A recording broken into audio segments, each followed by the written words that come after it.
पर्यावरण संरक्षण की दिशा में मेरे द्वारा बहुत से लेख लिखे गए हैं। मैं साहित्य में बड़ी रुचि रखता हूँ। शिक्षा के साथ साथ साहित्य में मेरी बड़ी रुचि है। मैं अपने ऐसे समय जो कि खाली समय रहता है उसमें लेख लिखने का कार्य करता हूँ। राष्ट्र के लिए समर्पित मेरे द्वारा बहुत सारे लेख लिखे गए हैं, जैसे नशा मुक्ति है, पॉलीथीन की जो समस्या है, पॉलीथीन, सिंगल यूज प्लास्टिक, इनके विरोध में मैंने बहुत से लेख लिखे हैं और लोगों को अवेयर किया है। बहुत सी पुस्तकें इससे संबंधित मेरी प्रकाशित हुई हैं और जो कि मैं लोगों को पढ़ने के लिए वितरित करता हूँ ताकि जागरूकता आ सके। साथ ही बुजुर्गों से संबंधित बुजुर्गों की सेवा हम सभी का एक नैतिक कर्तव्य होता है।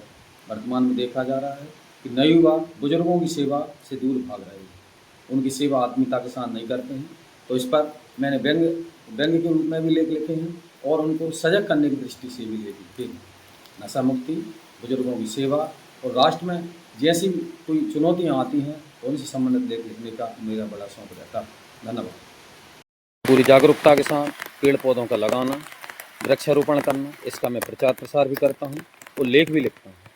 इसमें मैंने बहुत से लेख लिखे हुए हैं और लोगों को मैं जागरूक करता हूँ जिससे कि वे पर्यावरण के प्रति सजग रहें। साथ ही पेड़ पौधों को लगाते रहें, पेड़ पौधों को ना काटें और ना उनको नुकसान पहुँचाएं। मैंने इससे संबंधित बहुत से लेख लिखे हुए हैं।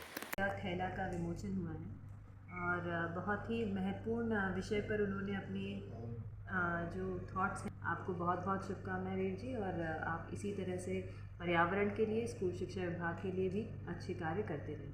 शुभकामनाएं। सारभूत प्रकार की है। इससे आम जनता में,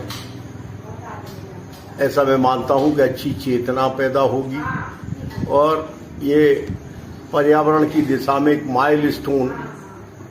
एक अकेला थैला मैंने यहाँ पर थैले के प्रचलन को बढ़ावा देने एवं पॉलीथीन पर प्रतिबंध लगाने और इसका उपयोग न करने पर बल दिया है और लोगों को अवेयर किया है कि वो पॉलीथीन का उपयोग ना करें। इससे पर्यावरण बहुत ज़्यादा मात्रा में प्रदूषित हो रहा है। साथ ही इसमें गायें और अन्य जानवर इसको खाकर मृत हो रहे हैं, जिससे कि हमारा पर्यावरण दूषित भी होता है। साथ ही हमको बहुत सी हानियाँ हो रही हैं। पॉलीथीन कई वर्षों तक नष्ट नहीं होती है और हमारी धरती को यह प्रदूषित कर रही है। जल संरक्षण एक जरूरी मुहिम है, जो कि हम सभी को जल का संरक्षण करना चाहिए, क्योंकि यह एक सीमित संसाधन है और जल का दुरुपयोग करना, जल को बचाना चाहिए और जल का बिल्कुल भी दुरुपयोग नहीं करना चाहिए, क्योंकि जल का दुरुपयोग करना एक प्रकार का पाप रहता है और ये हमको नहीं करना चाहिए। जल का सदुपयोग ही करना चाहिए, जल का संरक्षण करना और प्रदूषित जल को प्रदूषित बिल्कुल ना करें। हम सभी जल को बचाएं और जल को बिल्कुल भी प्रदूषित ना करें, इस पर हमको ध्यान रखना चाहिए। ये हमने लेख लिखा। सिंगल यूज प्लास्टिक किस प्रकार हमारे पर्यावरण को प्रदूषित कर रहा है। पॉलीथीन और सिंगल यूज प्लास्टिक से बनी चीज़ें, ये सभी हमारे पर्यावरण को बहुत ज़्यादा मात्रा में प्रदूषित कर रहे हैं। ये सभी हमारे पर्यावरण को बड़ी मात्रा में प्रदूषित कर रहे हैं। अतः इस पर हम सभी को बड़ा ध्यान देने की ज़रूरत है और जागरूक होने की आवश्यकता है। हमारे जीवन साथी होते हैं और वृक्षारोपण से संबंधित लेख लिखे हुए हैं।